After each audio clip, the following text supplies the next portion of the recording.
Good morning students. मैं engineer Yashoday आज present हुआ हूँ काफ़ी इम्पोर्टेंट टॉपिक इलेक्ट्रिक फील्ड के साथ। तो हम डेफिनेशन पढ़ेंगे, इलेक्ट्रिक फील्ड को समझेंगे कि इलेक्ट्रिक फील्ड क्या होता है। उसके बाद हम लोग पॉइंट चार्ज की वजह से इलेक्ट्रिक फील्ड निकालेंगे, फिर ग्रुप ऑफ पॉइंट चार्ज की वजह से इलेक्ट्रिक फील्ड निकालेंगे। उसके बाद कुछ छोटे छोटे न्यूमेरिकल्स खेलेंगे। फिर अगली क्लास जो होगी उसमें कंटिन्यूअस डिस्ट्रीब्यूशन ऑफ चार्ज की वजह से इलेक्ट्रिक फील्ड निकालेंगे। तो चलिए शुरू करते हैं। देखिएगा, इलेक्ट्रिक फील्ड क्या होता है। इलेक्ट्रिक फील्ड, इसके बारे में हम लोग आज अच्छे से समझेंगे। 11th क्लास में आप लोगों ने ग्रेविटेशनल फील्ड का नाम सुना है, 10th क्लास में इलेक्ट्रिक फील्ड का भी नाम सुना है। थोड़ी बहुत आइडिया होगा आपके पास, बट हम लोग आज डील करेंगे अच्छे से और न्यूमेरिकल अप्रोच को अचीव करेंगे। तो देखिएगा, जैसे ग्रेविटेशनल फील्ड की बात करें तो मान लीजिए ये धरती माता है, ये अर्थ है। अर्थ पर से एक छोटा सा स्टोन मैं उठाता हूँ और इस स्टोन को वर्टिकली अपवर्ड थ्रो कर देता हूँ, इस तरह से फेंक देता हूँ। धरती से दूर जाता है स्टोन और इस स्टोन पे अर्थ के सेंटर की तरफ acceleration due to gravity G work करता रहता है। ग्रेविटेशनल फील्ड का value acceleration due to gravity के इक्वल होता है, ये आप जानते होंगे, और नहीं जानते हैं तो ये जान लीजिए। जब धरती से ये पार्टिकल यहाँ गई तो क्या धरती से निकल के कोई हाथ बाहर आया कि आजा मेरा लाल, तो मेरा ही जिगर का टुकड़ा है, मेरे ही पास चले आ, मेरे सेंटर पे चले आ? बिल्कुल ऐसा कुछ हुआ नहीं। यानी अर्थ ने इसको अट्रैक्ट किया ग्रेविटेशनल फोर्स से, लेकिन ये फोर्स कॉन्टैक्ट फोर्स नहीं है बल्कि नॉन कॉन्टैक्ट फोर्स है। और नॉन कॉन्टैक्ट फोर्स को हम फील्ड फोर्स भी कहते हैं। यानी ग्रेविटेशनल फोर्स कैसा फोर्स है? Field force. फील्ड फोर्स को लगाने के लिए प्रॉपर कांटेक्ट को मेंटेन होने की ज़रूरत नहीं है। तो जैसे अर्थ ने यहाँ पे अपने चारों तरफ सराउंडिंग में ग्रेविटेशनल फील्ड प्रोड्यूस कर रखा है, अगर उस ग्रेविटेशनल फील्ड में कोई मासिव ऑब्जेक्ट एंटर करती है तो उस ऑब्जेक्ट पे अर्थ फोर्स लगाती है अपने सेंटर की तरफ। इस फोर्स को कहते हैं ग्रेविटेशनल फोर्स। और जो यहाँ पे चारों तरफ सराउंडिंग में इसने जो चीज़ प्रोड्यूस कर रखा है उसको कहते हैं ग्रेविटेशनल फील्ड। उसी तरह से मान लीजिए ये एक मैग्नेट है, ये मैग्नेट का नॉर्थ पोल, ये साउथ पोल, मैग्नेट का नॉर्थ पोल, ये साउथ पोल। अगर हम इस मैग्नेट के पास कोई मैग्नेटिक सब्सटेंस लाएं, आयरन, कोबाल्ट या निकेल, या उसका बना हुआ एलॉय, या उसका ओर, या उसका कंपाउंड के फॉर्मेशन में या एलॉइंग में मैग्नेटिक प्रॉपर्टी लूज नहीं करता है आयरन, कोबाल्ट और निकेल। तो अगर इसको पास लाते हैं तो ये मैग्नेट इस पे फोर्स अप्लाई करता है। क्या फोर्स लगाने के लिए इसके अंदर से कोई हाथ बाहर आया है, कोई प्रॉपर कॉन्टैक्ट मेंटेन हुआ है? नहीं।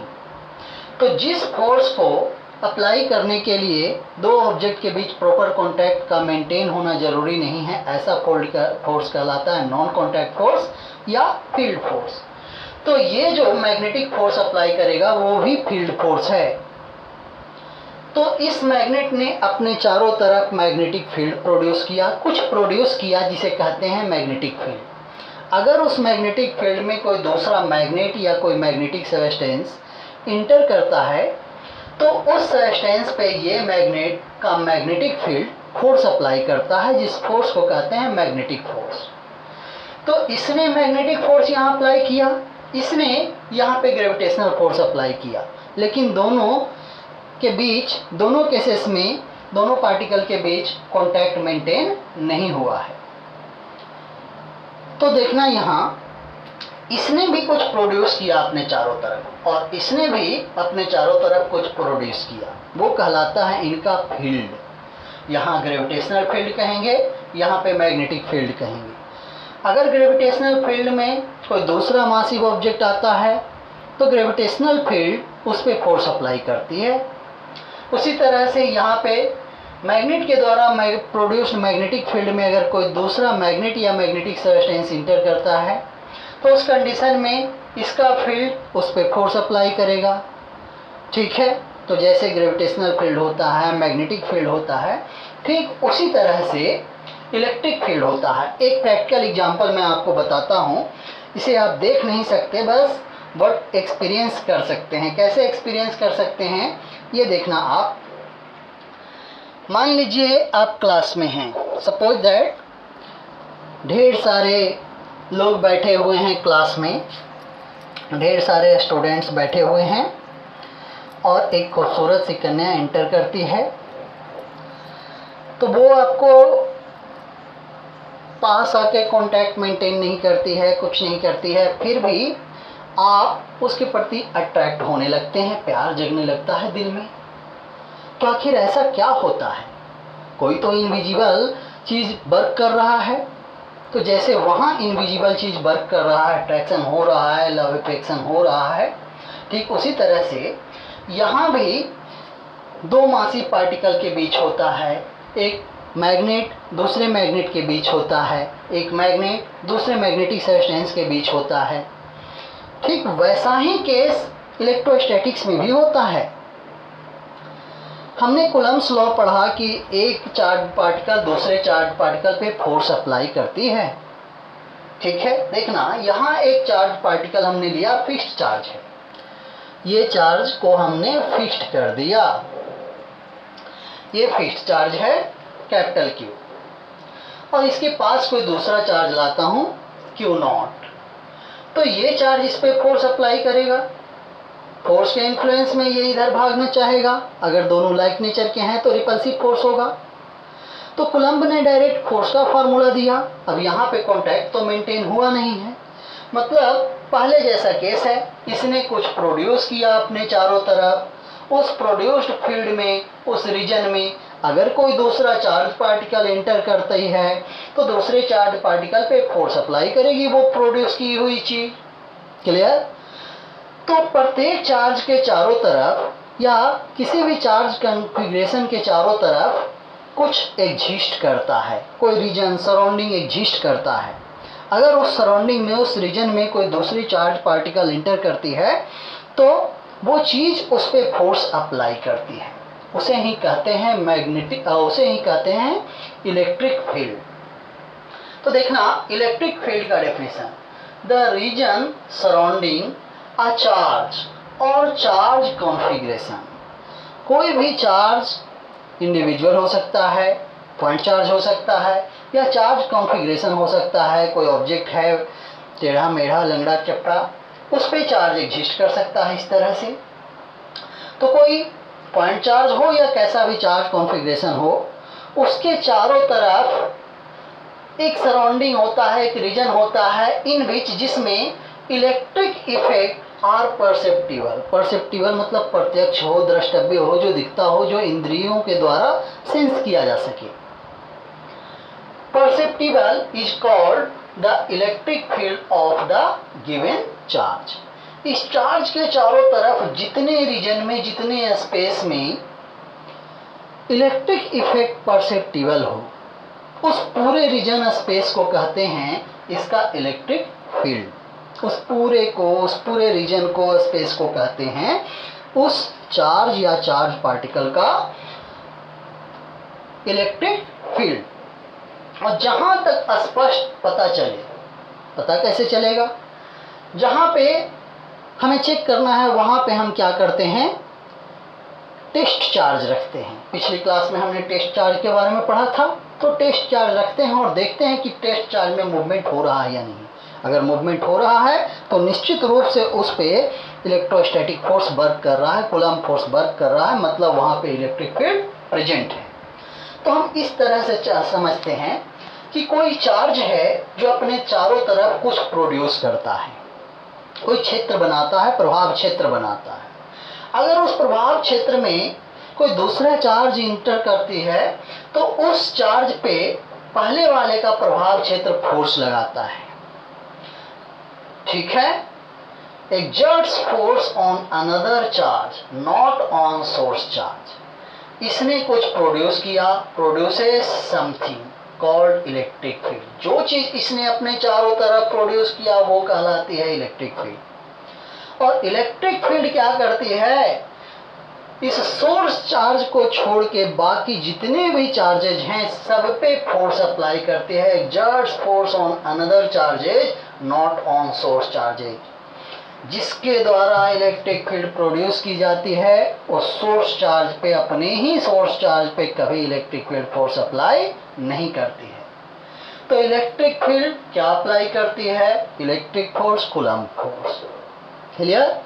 जितनी दूरी तक स्पष्ट पता चले कि इसका इलेक्ट्रिक इफेक्ट है, प्रभाव है, उतने क्षेत्र, उतने रीजन को कहते हैं हम इसका इलेक्ट्रिक फील्ड। एक्चुअल में किसी छोटे से छोटे चार्ज का भी इलेक्ट्रिक फील्ड इंफिनिटी तक फैला हुआ होता है। कहाँ तक फैला हुआ होता है, इंफिनिटी तक। लेकिन हम उतने ही क्षेत्र को कंसीडर करते हैं जहाँ तक इफेक्टिव हो, इलेक्ट्रिक फील्ड जहाँ तक इफेक्टिव हो।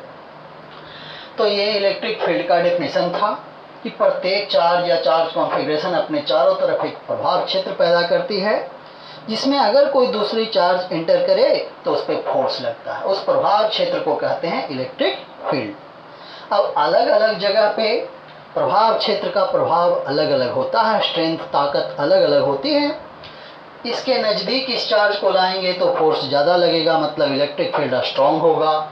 दूर ले जाएंगे तो इलेक्ट्रिक फील्ड वीक होगा क्योंकि फोर्स कम लगेगा।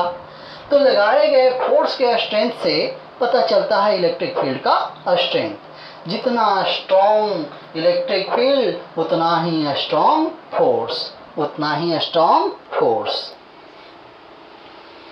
तो यहाँ पे आगे चलते हैं।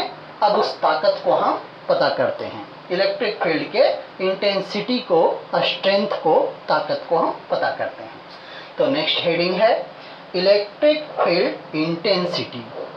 इसे ई से रिप्रेजेंट करते हैं। ये वेक्टर क्वांटिटी है तो इसके ऊपर हम एरो का साइन देते हैं। इलेक्ट्रिक फील्ड इंटेंसिटी, इंटेंसिटी मतलब तीव्रता, ताकत, स्ट्रेंथ, क्षमता, इलेक्ट्रिक फील्ड की क्षमता, इलेक्ट्रिक फील्ड का स्ट्रेंथ, इलेक्ट्रिक फील्ड का पावर। तो क्या है उसे समझना। Electric field intensity at a point, मान लीजिए ये कोई सोर्स है, चार्ज डिस्ट्रीब्यूशन है, सोर्स है, जिसकी वजह से इसके चारों तरफ इलेक्ट्रिक फील्ड प्रोड्यूस हुई है।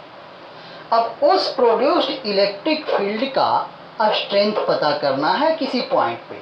मान लीजिए इस पॉइंट पे स्ट्रेंथ पता करना है, इलेक्ट्रिक फील्ड की ताकत पता करनी है। तो कैसे पता करेंगे वो देखिएगा यहाँ पे।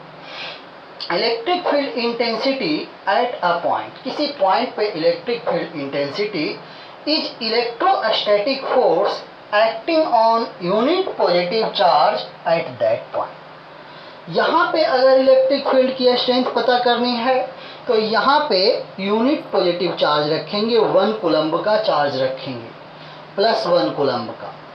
जितना फोर्स लगेगा उस +1 कूलम्ब पे उतनी ही होगी इस पॉइंट पे इलेक्ट्रिक फील्ड की ताकत, इलेक्ट्रिक फील्ड की इंटेंसिटी। तो यहाँ देखना, मान लो इसकी वजह से यहाँ पे इलेक्ट्रिक फील्ड है E, हमने यहाँ पे एक चार्ज रखा है Q। तो Q चार्ज पे फोर्स लगता है F। Q चार्ज पे फोर्स कितना लगता है F। अगर Q न रख के 1 कूलम्ब का चार्ज रखते तो फोर्स कितना लगता, F/Q, force per unit charge. यानी 1 कूलम्ब पे जो फोर्स लगता है उसे ही तो हम इलेक्ट्रिक फील्ड इंटेंसिटी कहते हैं। यानी E is equal to F/Q, E is equal to F/Q। तो यहाँ देखना, electric field intensity E is equal to F/Q। तो किसी भी पॉइंट पे अगर इलेक्ट्रिक फील्ड निकालना है तो वहाँ पे कुछ चार्ज रख दीजिए, उस चार्ज पे लगने वाला फोर्स कैलकुलेट कीजिए, ठीक है। अब हमें निकालना है कि 1 कूलम्ब पे कितना फोर्स लगेगा। तो यहाँ पे Q चार्ज पे F फोर्स, तो 1 कूलम्ब पे F/Q, force per unit charge acting at a point in electric field region is called electric field intensity at that point. यानी इलेक्ट्रिक फील्ड की तीव्रता, इंटेंसिटी, क्षमता अगर यहाँ पे पता करनी है तो इस चार्ज में लगने वाले फोर्स में इस चार्ज के अमाउंट से डिवाइड करना होगा। यानी electric field is equal to F/Q, newton पर कूलम्ब और वोल्ट पर मीटर। जब हम वेक्टर फॉर्म में, इलेक्ट्रिक फील्ड जो है वो वेक्टर क्वांटिटी है। अगर वेक्टर फॉर्म में हम इसे लिखना चाहें तो यहाँ पे जब एरो देंगे तो फोर्स पे भी एरो देंगे, चार्ज तो स्केलर क्वांटिटी है। अब देखना, जब हम कूलम्ब फोर्स और इलेक्ट्रिक फील्ड के डायरेक्शन को कंपेयर करते हैं तो यहाँ चार्ज को साइन के साथ रखते हैं। अगर ये पॉजिटिव चार्ज है तो इसकी वजह से इलेक्ट्रिक फील्ड का डायरेक्शन देखना, +1 कूलम्ब का यहाँ चार्ज रखेंगे तो इस पे फोर्स इधर, तो इलेक्ट्रिक फील्ड का डायरेक्शन इधर। अगर यहाँ पे माइनस चार्ज होती तो माइनस चार्ज की वजह से +1 कूलम्ब पे फोर्स इधर, तो इलेक्ट्रिक फील्ड का डायरेक्शन इधर। तो यहाँ पे हम Q को साइन के साथ लिखते हैं, ठीक है। यहाँ पे रखे गए चार्ज को साइन के साथ लिखते हैं। ये सोर्स चार्ज नहीं है, ये फोर्स एक्सपीरियंसिंग पार्टिकल पे एग्जिस्ट करने वाला चार्ज है। तो यहाँ पे देखना, force per unit charge is called electric field intensity है। तो ये फोर्स ही 1 कूलम्ब पे लगने वाला है, तो इसका यूनिट न्यूटन पर कूलम्ब। आगे पढ़ेंगे कि इसका एक और यूनिट होता है वोल्ट पर मीटर, जो काफ़ी यूजफुल है। आगे देखना, यहाँ ये कैसी क्वांटिटी है electric field intensity? Vector quantity. आगे एक बात है, बहुत अच्छी बात है समझने की, प्रैक्टिकल क्या है वो देखना। मान लीजिए ये एक सर्किट है, इस तरह से यहाँ पे एक बल्ब लगी हुई है, ऐसे बैटरी कनेक्ट कर दी गई है,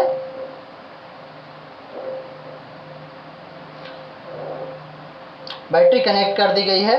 मान लीजिए यहाँ पे कोई स्विच है, हमने स्विच को अभी ऑफ रखा है तो बल्ब नहीं जल रही है।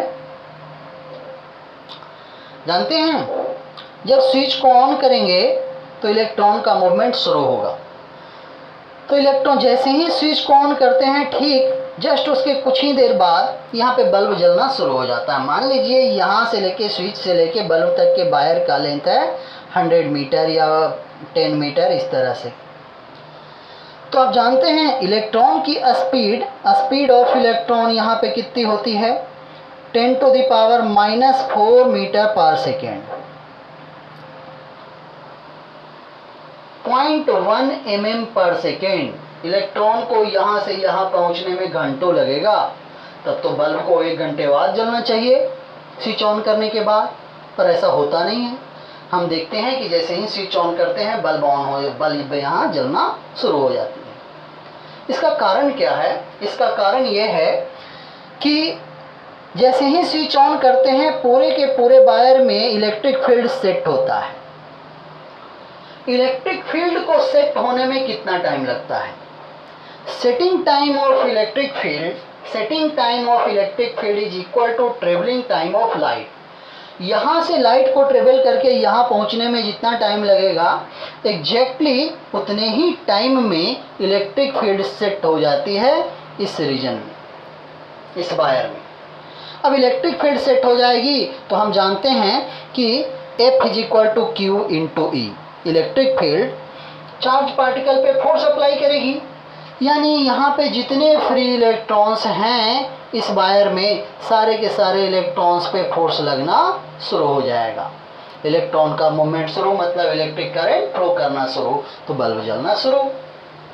100 मीटर का डिस्टेंस कवर करने में लाइट को बहुत कम समय लगता है, क्योंकि इसकी स्पीड होती है 3 × 10⁸ मीटर पर सेकेंड।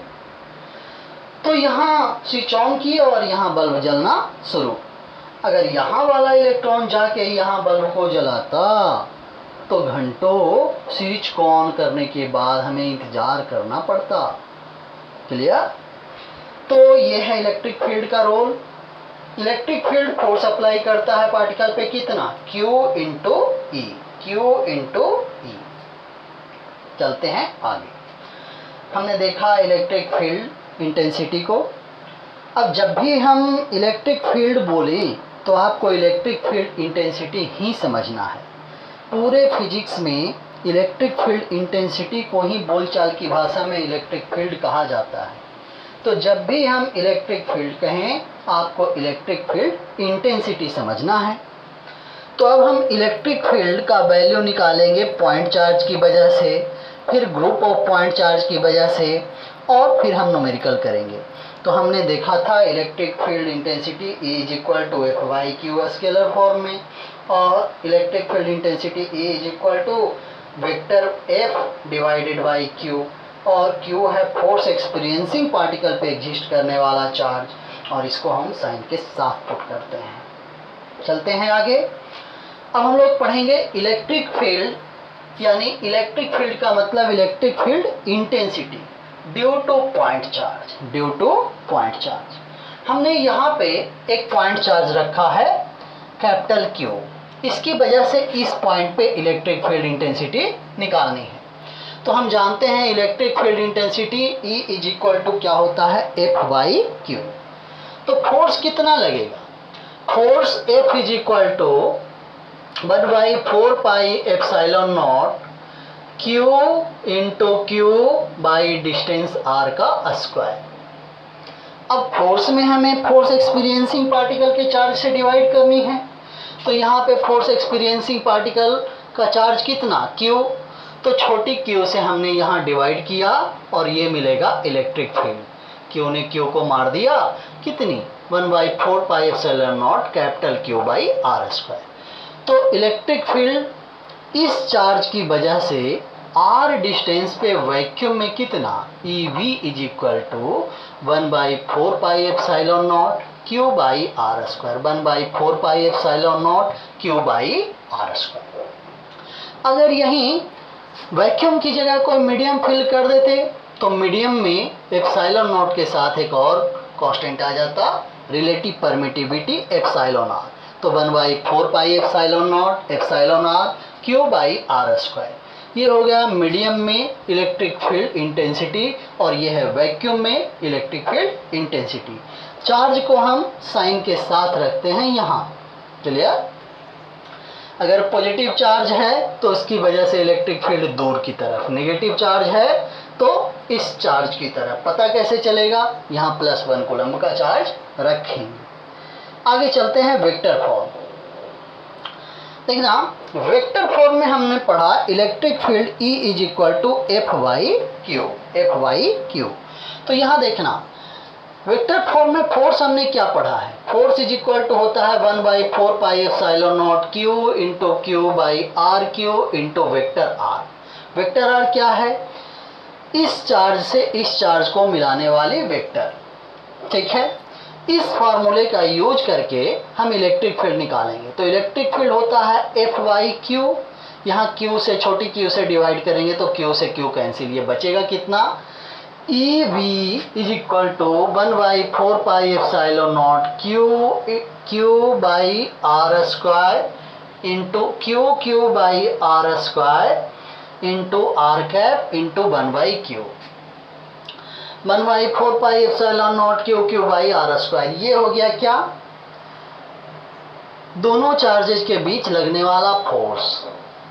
और EV के डायरेक्शन में, इलेक्ट्रिक फील्ड के डायरेक्शन में यूनिट वेक्टर है R कैप। R कैप का वैल्यू, अब इस फोर्स में हम चार्ज फोर्स एक्सपीरियंसिंग पार्टिकल के चार्ज से डिवाइड किए Q से, तो Q ने Q को मार दिया, बचा कितना 1/4 pi epsilon naught Q by R square into R cap. R cap की वैल्यू कितनी? Vector R divided by magnitude of vector R। तो मैग्नीट्यूड ऑफ वेक्टर R यहाँ मल्टीप्लाई होके बन गया RQ, और ये हो गया वेक्टर R। तो EV is equal to 1/4 pi epsilon naught Q by RQ into vector R। अब यहाँ पे अगर वैक्यूम की जगह मीडियम हो तो यहाँ पे एप्सिलॉन नॉट के साथ आ जाएगा एप्सिलॉन R। तो ये है वेक्टर फॉर्म, ये दोनों है वेक्टर फॉर्म, और यहाँ ये दोनों क्या है? स्केलर फॉर्म में पॉइंट चार्ज की वजह से इलेक्ट्रिक फील्ड का formula 1/4πε0 Q/r², 1/4πε0 ε0 Q/r², 1/4πε0 Q/rq into vector r, 1/4πε0 ε0 Q/rq into vector r। Positive charge की वजह से due to positive charge E is away from the charge. Positive charge की वजह से चार्ज से दूर की तरफ होता है इलेक्ट्रिक फील्ड, और due to negative charge E is towards the charge. Negative charge की वजह से इलेक्ट्रिक फील्ड चार्ज की तरफ होता है, टुवर्ड्स द चार्ज। अब यहाँ देखना, force on charge in electric field E is equal to होता है F/Q। तो फोर्स कितना, F is equal to q into E. Vector form में लिखेंगे तो F is equal to q into vector, E पर में वेक्टर का साइन देंगे, और यहाँ जो चार्ज है फोर्स एक्सपीरियंस करने वाली चार्ज, उसको हम साइन के साथ लिखेंगे, इसको विथ साइन लिखा जाता है। पॉजिटिव चार्ज पे इलेक्ट्रिक फील्ड के डायरेक्शन में फोर्स होगा, नेगेटिव चार्ज पे यहाँ माइनस साइन आएगा, तो फोर्स और इलेक्ट्रिक फील्ड का डायरेक्शन अपोजिट होगा। यानी पॉजिटिव चार्ज पे force on positive charge along E, force on negative charge opposite to ई।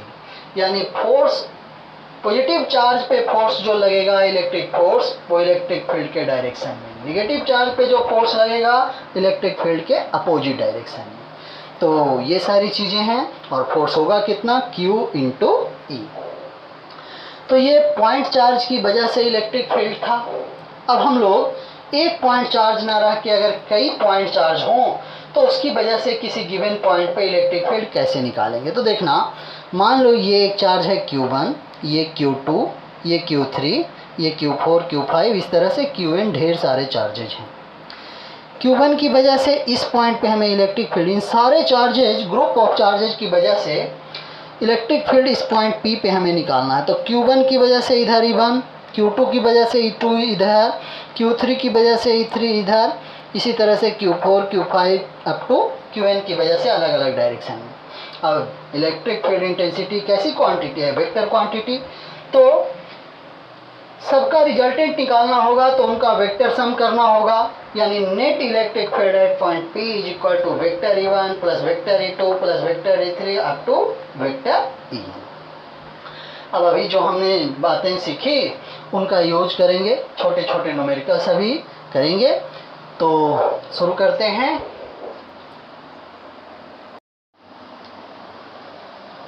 हाँ स्टूडेंट्स, तो देखिएगा हम नेक्स्ट प्रॉब्लम्स की तरफ चलते हैं। जो अभी हमने थ्योरी पढ़ा सीखा उस पे बेस्ड प्रॉब्लम हम अब करेंगे। पहले कुछ आसान, फिर वेक्टर फॉर्म पे एक क्वेश्चन करेंगे। अच्छा सा देखिएगा क्या है क्वेश्चन। पहला, ये एक ऑब्जेक्ट है जिसका मास है m और इस पे चार्ज है q। ये अर्थ के सरफेस के पास रखी हुई है, तो इस पे ग्रेविटेशनल फोर्स वर्क करेगा नीचे की तरफ mg, और जिस रीजन में रखी हुई है उस पे वर्टिकली अपवर्ड डायरेक्शन में इलेक्ट्रिक फील्ड एग्जिस्ट करता है E। तो हम जानते हैं कि इलेक्ट्रिक फील्ड चार्ज पार्टिकल पे इलेक्ट्रिक फोर्स अप्लाई करती है, कितना, चार्ज इंटू ई, Q इंटू ई। तो यहाँ पे पॉजिटिव चार्ज है तो पॉजिटिव चार्ज पे अपने डायरेक्शन में फोर्स लगाएगी इलेक्ट्रिक फील्ड ऊपर की तरफ, कितना, Q इंटू ई, और नीचे कितना, mg। इस QE के इन्फ्लुएंस में और mg के इन्फ्लुएंस में ये पार्टिकल अभी इक्विलिब्रियम में है। अब देखना क्या होता है। कह रहा है क्वेश्चन में कि सडनली हम क्या करते हैं, इलेक्ट्रिक फील्ड के डायरेक्शन को रिवर्स कर देते हैं। तो रिवर्स करने के बाद इस पार्टिकल का एक्सेलरेशन उसी समय क्या होगा। तो देखिएगा, जब ये इलेक्ट्रिक फील्ड अपवर्ड डायरेक्शन में था, वर्टिकली अपवर्ड, तो पार्टिकल इक्विलिब्रियम में थी, तो इस पे mg नीचे और QE ऊपर, यानी mg is equal to QE। अब आगे देखना, जब direction of electric field reverse, direction ऊपर की जगह नीचे कर दिया, तो अब देखना mg तो नीचे लगेगा ही लगेगा, QE भी ऊपर की बदले नीचे ही लगना शुरू हो जाएगा। तो दो फोर्सेस डाउनवर्ड डायरेक्शन में है और दोनों के इन्फ्लुएंस में ये पार्टिकल एक्सेलरेट करने लगेगी। तो नेट फोर्स कितना, QE प्लस mg। इस दोनों फोर्स के इन्फ्लुएंस में एक्सेलरेशन कितना होगा, तो हम जानते हैं acceleration is equal to net force divided by mass of the particle. तो नेट फोर्स कितना, mg plus QE divided by particle का मास m। और हमने क्या देखा है कि QE जो है वो किसके इक्वल है, mg के।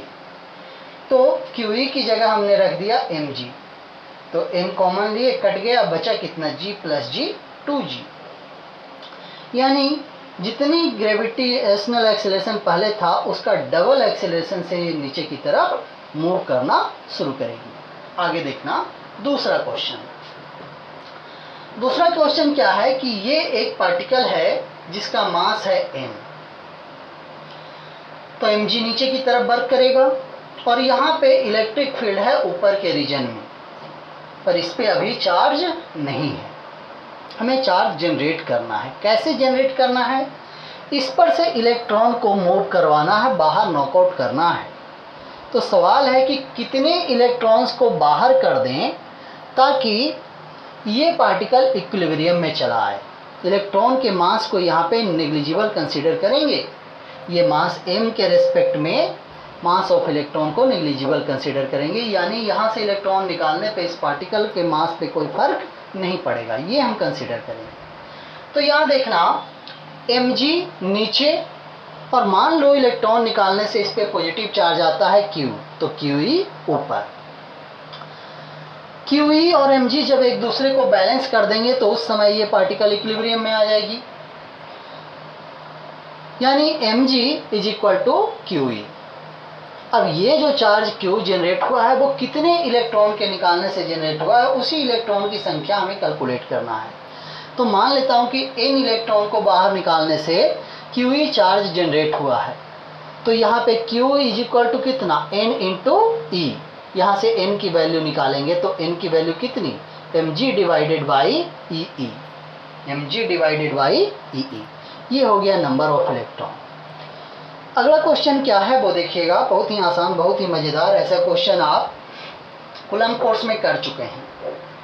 ये नंबर लाइन है, यहाँ ओरिजिन O00, 1 मीटर पे चार्ज है Q, 2 मीटर पे Q, 2 2 जा 4 मीटर पे Q, 4 2 जा 8 मीटर पे Q। इस तरह से हर बार डिस्टेंस डबल होता जा रहा है और चार्ज का value Q Q Q Q रहता है। क्लियर? पूछ रहा है कि इन सारे चार्जेस की वजह से इस पॉइंट पे इलेक्ट्रिक फील्ड कितना होगा। तो यहाँ पे देखना इलेक्ट्रिक फील्ड, इसकी वजह से भी पॉजिटिव चार्ज की वजह से इधर, इसकी वजह से भी इधर, इसकी वजह से भी इधर, यानी सारे पॉजिटिव चार्जेस की वजह से एक ही डायरेक्शन में इलेक्ट्रिक फील्ड है। तो सिंपली हम क्या करेंगे, सारे इलेक्ट्रिक फील्ड निकाल के ऐड कर देंगे। तो इसकी वजह से कितना, 1/4πε0 Q/r²। ये डिस्टेंस कितना, 1 मीटर, तो 1 का स्क्वायर। फिर इसकी वजह से 1/4πε0 Q/r², r की वैल्यू कितनी, 2, तो 2 का स्क्वायर। यहाँ 1/4πε0 Q/r², r की वैल्यू कितनी, 4, तो 4 का स्क्वायर। इसी तरह से 1/4πε0 Q/8 का square and so on up to infinity. Q/4πε0 सब में कॉमन है, हमने कॉमन ले लिया। यहाँ पे देखना बचा कितना, 1/1 का स्क्वायर 1 प्लस 1/2 का स्क्वायर 1/4, इस तरह से 1/16, 1/64 एंड सो ऑन।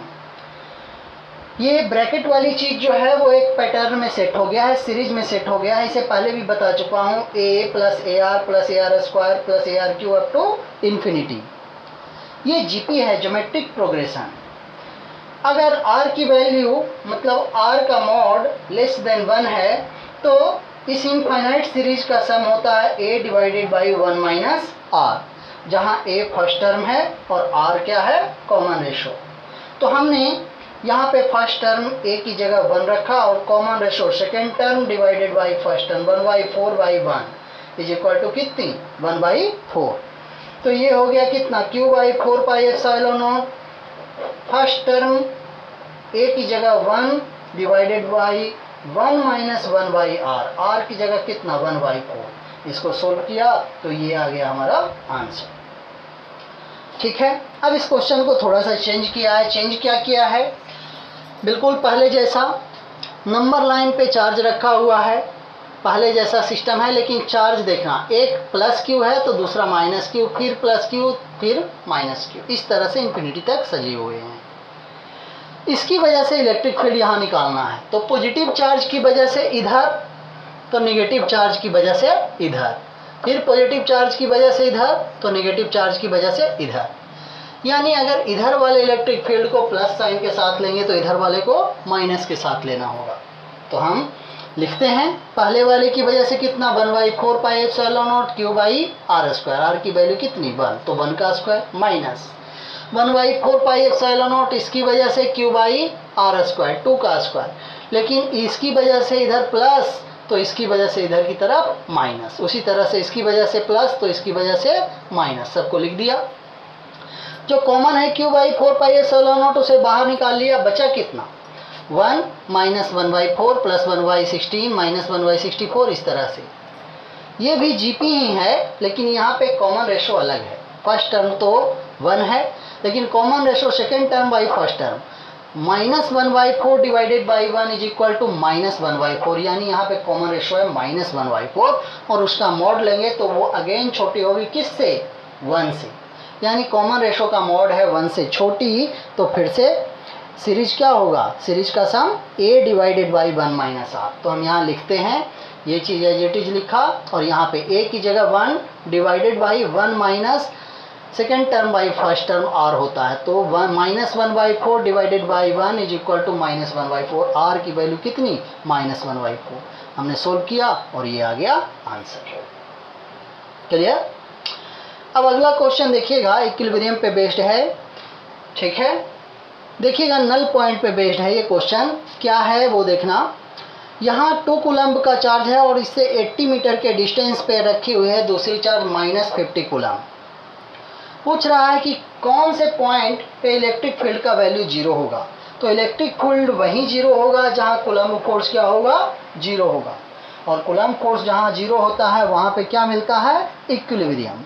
तो इक्विलिब्रियम मिलता है, तो हम जानते हैं कि इक्विलिब्रियम जब 2 चार्जेज का केस हो तो उस कंडीशन में इक्विलिब्रियम के लिए हम अप्लाई करते हैं लीसा-कुक्स-डोसा वाला कॉन्सेप्ट, लीसा-कुक्स-डोसा।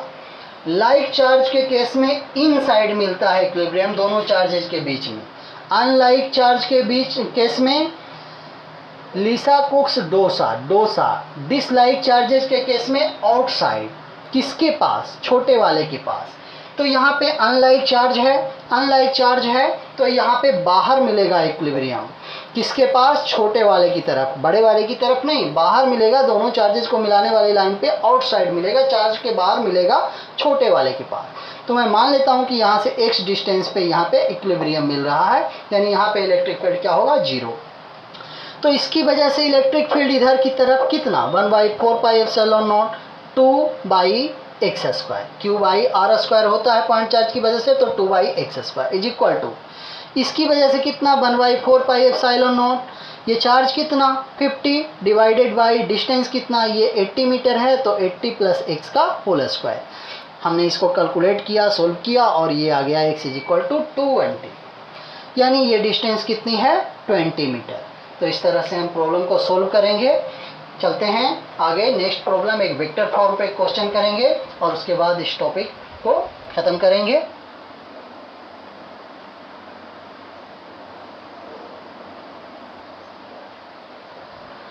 हाँ, तो स्टूडेंट्स देखिएगा नेक्स्ट क्वेश्चन क्या है, ये वेक्टर फॉर्म पे बेस्ड क्वेश्चन है। ये एक्स एक्सिस, ये वाई एक्सिस, और ऐसे है जेड एक्सिस। स्पेस में कोई पॉइंट है ए बी सी, और ओरिजिन पे एक चार्ज रखी हुई है Q। इस चार्ज Q की वजह से स्पेस वाले पॉइंट ए बी सी पे क्या होगा इलेक्ट्रिक फील्ड का वैल्यू, ये कैलकुलेट करना है। तो हम लोग इलेक्ट्रिक फील्ड का फार्मूला वेक्टर फॉर्म में अभी देखा, कितना 1/4πε0 q by r q. Source charge से उस पॉइंट का डिस्टेंस होता है r q into vector r. Vector r क्या है? सोर्स चार्ज से जिस पॉइंट पे इलेक्ट्रिक फील्ड निकालना है उस पॉइंट को मिलाने वाली वेक्टर। तो हम सबसे पहले यहाँ से यहाँ ओरिजिन से इस पॉइंट को मिलाने वाली वेक्टर को लिखते हैं। इस पॉइंट का कोऑर्डिनेट है ए बी सी, तो vector r is equal to कितना? A i cap plus b j cap plus c k cap. इसका मॉडुलस लेंगे तो r is equal to under root x coordinate का स्क्वायर प्लस वाई कोऑर्डिनेट का square plus z coordinate का square, यानी under root a square plus b square plus c square. R पता चल गया, वेक्टर आर पता चल गया, तो हम फार्मूले में सेट कर देते हैं। 1/4 पाई एप्सिलॉन नॉट चार्ज का amount q divided by under root a का स्क्वायर प्लस बी का स्क्वायर प्लस सी का स्क्वायर का whole q into vector r. Vector r कितनी? A i cap plus b j cap plus c k cap. इस चीज़ को हम क्या लिख सकते हैं? इसका पावर 1/2 और उसका पावर 3, यानी इस पूरे का पावर 3/2।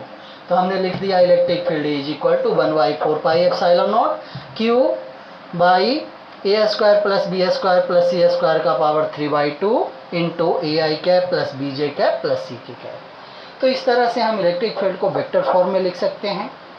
तो आज का टॉपिक यहीं ख़त्म करते हैं। आपसे रिक्वेस्ट है कि हमारे चैनल को जितना ज़्यादा हो सके लाइक शेयर और सब्सक्राइब कीजिए। आपका यही प्यार जो है वो हमें नए वीडियो बनाने के लिए प्रमोट करता है। Thank you.